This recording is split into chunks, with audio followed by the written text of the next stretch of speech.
દર્શક મિત્રો, સભા ચૂંટણી 2024 છે તે ગુજરાતની કહી શકાય ત્રીજા તબક્કાનું જે મતદાન છે તે પૂર્ણ થઈ ગયું છે।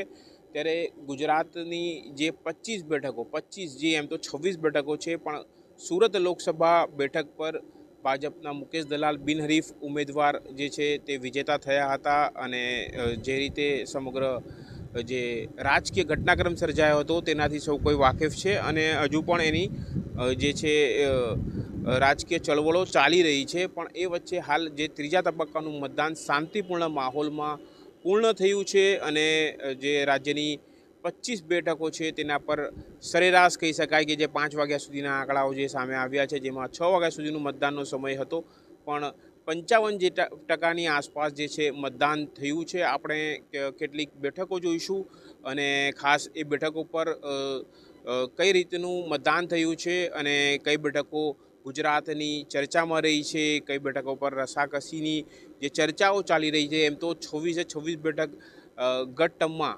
ભારતીય જનતા પાર્ટીએ જીતી હતી, પણ આ વખતે જે રીતે ક્યાંક ને ક્યાંક જે રાજકીય સમીકરણો સર્જાયા છે અને જે ચર્ચાઓ ચાલી રહી છે અને જે માહોલ સર્જાયો હતો, ગઠબંધન જે સામે આવ્યું હતું ભાજપ સામે, તેના વિશે આપણે વાત કરીશું અને તે કેટલું અસરકારક ગુજરાતમાં કહી શકાય કે પ્રધાનમંત્રી નરેન્દ્ર મોદી અને અમિત શાહનું જે આ ગઢ છે ગુજરાત, અને આ ગઢમાં ઇન્ડિયા એલાયન્સનું ઉપજે છે કે કેમ તે વિશે આપણે થોડું જે આંકડાઓ છે તેનાથી વિશ્લેષણ કરવાનો પ્રયાસ કરીશું।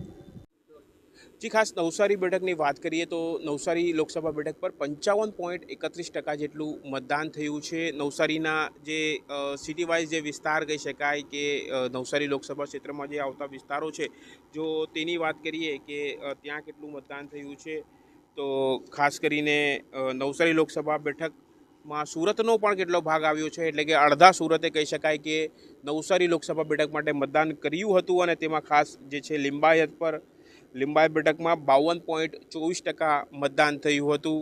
આ સિવાય ઉધનામાં 49% જેટલું મતદાન થયું છે। 84 જે વિસ્તાર છે, મતક્ષેત્ર છે, ત્યાં 48.66% જેટલું મતદાન થયું છે। મજૂરાની વાત કરીએ તો મજૂરામાં 51.36% મતદાન થયું છે। નવસારી લોકસભા બેઠક પર જલાલપોર પણ આવે છે અને જલાલપોર પર 64.04% જેટલું મતદાન થયું છે। નવસારી શહેરની વાત કરીએ તો 62.31% મતદાન નવસારી શહેરનું થયું છે। આ સિવાય ગણદેવીની વાત કરીએ તો ગણદેવીમાં સૌથી નોંધપાત્ર 68.06% જેટલું મતદાન થયું છે। એટલે કહી શકાય કે ઓવરઓલ 55% જેટલું મતદાન નવસારી લોકસભા બેઠક પર થયું છે, જ્યાંથી ભાજપના પ્રદેશ અધ્યક્ષ સી આર પાટીલ ઉમેદવાર છે।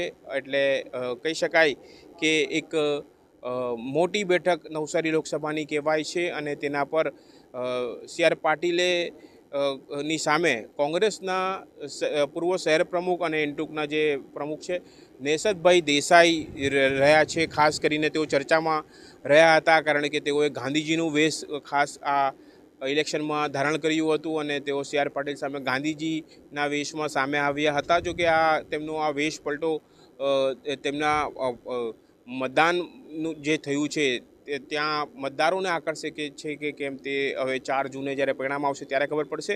આ સિવાય જો વલસાડની વાત કરીએ તો વલસાડ બેઠક પર જે છે કે આદિવાસી બહુલ નેતા અનંત પટેલ જે છે ઉમેદવાર છે અને ત્યાં વાત કરીએ તો ડાંગમાં કહી શકાય કે આદિવાસી વિસ્તારમાં સારું એવું 74.48% જેટલું ડાંગ વિસ્તારમાં મતદાન થયું છે। વાંસદામાં 69.44% મતદાન થયું છે। ધરમપુરમાં 71.19% મતદાન થયું છે। વલસાડમાં 65.09% મતદાન થયું છે।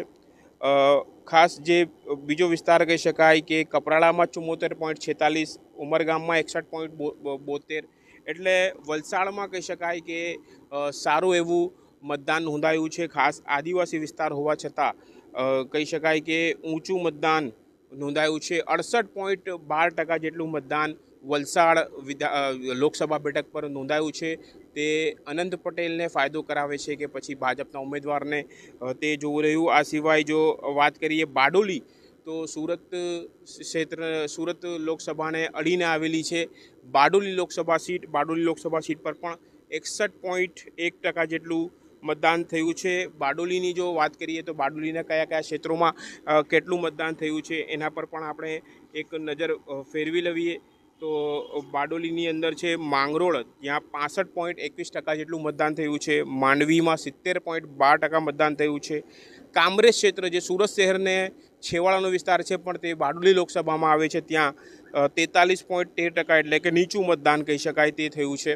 બારડોલી જે મુખ્ય ટાઉન છે ત્યાં 60.32% મતદાન થયું છે. મહુવામાં 64%, અને આ સિવાય વ્યારા કહી શકાય કે વ્યારામાં સારું એવું 69 એટલે કે 69.35%, અને નિઝર 76.65%. એટલે ખાસ આ વખતે એ જોવામાં આવ્યું છે દક્ષિણ ગુજરાતમાંથી કે આદિવાસી અને જે ગ્રામીણ ક્ષેત્રો છે ત્યાં સારું એવું મતદાન નોંધાયું છે. દક્ષિણ ગુજરાતની આપણે વાત કરી.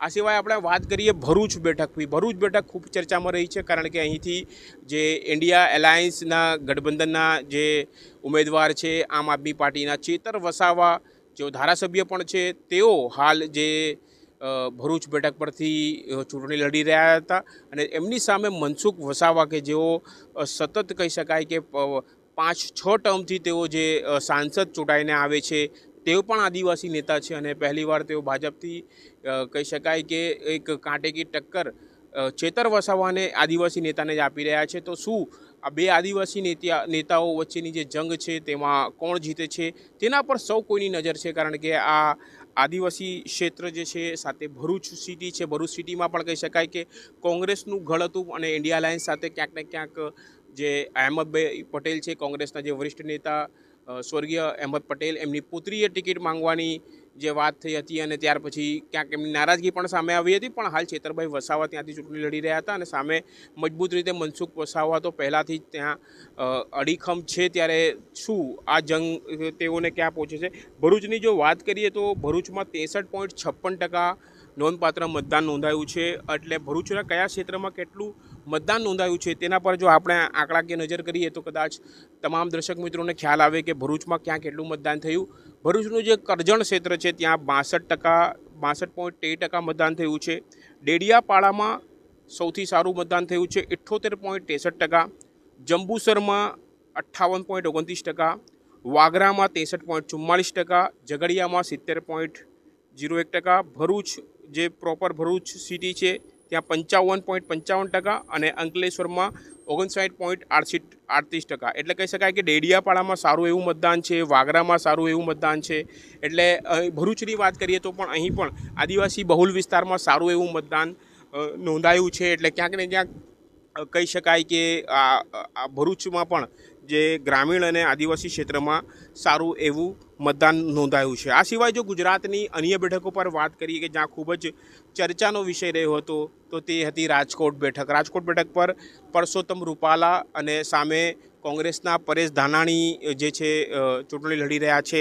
રાજકોટ બેઠક સૌથી વધુ ચર્ચામાં રહી હતી પરસોત્તમ રૂપાલાના નિવેદનના કારણે, અને ત્યારબાદ જે રીતે ક્ષત્રિય સમાજ સામે આવ્યું હતું, અને હાલ જે છે કોંગ્રેસના પરેશ ધાનાણી સામે તેઓ 21 વર્ષ પછી ફરીથી જે છે આ ટક્કર થઈ રહી છે. આ બંને દિગ્ગજ નેતાઓ કહી શકાય કે કોંગ્રેસના પરસોત્તમ રૂપાલા તો ભાજપના દિગ્ગજ નેતા છે, સામે પરેશ ધાનાણી પણ કોંગ્રેસના મજબૂત દાવેદાર છે. એટલે આ બંને બેઠક ઉપરથી બંને જે ઉમેદવારો છે તે રાજકોટ બેઠકનું જે પરિણામ લોકો જોવા જરૂર ઉત્સુક રહેશે, કારણ કે રાજકોટ બેઠકનું શું એ આવ્યું છે. જોકે મતદાનની વાત કરીએ રાજકોટ બેઠકની તો રાજકોટ બેઠક પર એટલું ખાસ મતદાન થયું નથી. 54.29% જેટલું જ મતદાન રાજકોટ બેઠક પર રહ્યું છે. આ સિવાય જો અન્ય બેઠકની વાત કરી લઈએ તો બનાસકાંઠામાં ગેનીબેન ઠાકોર કોંગ્રેસના ખૂબ ચર્ચામાં રહ્યા હતા. તેમની સામે ભાજપના રેખાબેન ચૌધરી છે, અને ભાજપે ગત વખતે એટલે 3.68 લાખથી આ સીટ જીતી હતી. પણ ગેનીબેન ઠાકોરે એવો પ્રચાર કર્યો છે બનાસકાંઠામાં કે તેનાથી ક્યાંક ને ક્યાંક કોંગ્રેસીઓ કહી શકાય અથવા જે માહોલ બન્યો છે તેનાથી લોકોનું માનવું છે કે કદાચ આ બેઠક નીકળી આવે. ત્યાં 64.48% જેટલું મતદાન થયું છે. આ સિવાય પાટણમાં પણ 54.58% મતદાન થયું છે. કોંગ્રેસીઓ આ બેઠકને પણ ક્યાંક ને ક્યાંક રસાકસી અને ટક્કરવાળી બેઠક માને છે. આ સિવાય જો આણંદની વાત કરીએ કે જ્યાંથી અમિત ચાવડા ગુજરાત કોંગ્રેસના પૂર્વ પ્રમુખ રહ્યા છે, તેઓ દિગ્ગજ નેતા છે, તે આણંદથી ચૂંટણી લડી રહ્યા છે. ત્યાં 60.44% જેટલું મતદાન થયું છે. આ સિવાય જો અન્ય બેઠકો પર એકવાર નજર કરી લઈએ તો ગાંધીનગરની બેઠક ખૂબ ચર્ચામાં છે, કારણ કે ત્યાંથી કેન્દ્રીય ગૃહમંત્રી અમિતભાઈ શાહ જે છે ચૂંટણી લડી રહ્યા છે અને ગાંધીનગરમાં 55.65% જેટલું મતદાન થયું છે. આ સિવાય અમદાવાદ પૂર્વમાં 49.95 ઓછું મતદાન છે. અમદાવાદ વેસ્ટ એટલે કે ત્યાં પણ 50.29, એટલે એ કહી શકાય કે શહેરી વિસ્તારના લોકોએ ઓછું મતદાન કર્યું છે એ રીતનું અહીં દેખાય છે. આ સિવાય જો અન્ય બેઠક વડોદરામાં કહીએ તો 57.11% જેટલું જ મતદાન થયું છે.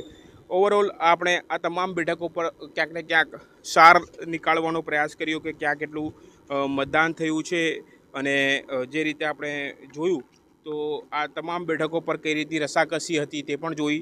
હાલ જે કહી શકાય કે ગુજરાતની 26 બેઠક જે હતી એમાંથી એક બેઠક તો પહેલાંથી જ ભાજપે કબજે કરી છે, એટલે બાકીની જે 25 બેઠકોમાંથી જે રસાકસીવાળી બેઠકો છે તેમાં બનાસકાંઠા, આણંદ, પાટણ, દાહોદ, ભરૂચ, વલસાડ આ બેઠકો છે તે ચર્ચામાં છે, અને ક્યાંક આ ચર્ચા સુધી રહી જાય છે, અને શું ફરીથી પરિણામો ભાજપ એ દોહરાવી શકે છે અથવા ક્યાંક જે છે રસાકસી આવે છે કે કેમ તે 4 જૂને ખબર પડશે જ્યારે પરિણામ આવશે. હાલ જે અમે જે પણ કહ્યું છે તે સાંજે 5 વાગ્યા સુધીના જે આંકડાઓ છે તેના પરથી ક્યાંક ને ક્યાંક દર્શક મિત્રોને ખ્યાલ આવે એ હિસાબે એક ચિત્ર રજૂ કર્યું છે. પરિણામો તો જ્યારે ઇલેક્શન કમિશન 4 જૂને જાહેર કરશે ત્યારે જ ખબર પડશે કે ગુજરાતમાં ફરીથી કમળ ખીલે છે, અને અથવા ક્યાંક ને ક્યાંક જે ઇન્ડિયા એલાયન્સનો જે પંજો અને ઝાડુ છે તે થોડું ઘણું ફરે છે કે કેમ તે હવે જોવું રહ્યું. કેમેરામેન ફૈઝાન ઝારા સાથે કાદિર શેખ, કર્તવ્ય ગુજરાત ન્યૂઝ, સુરત.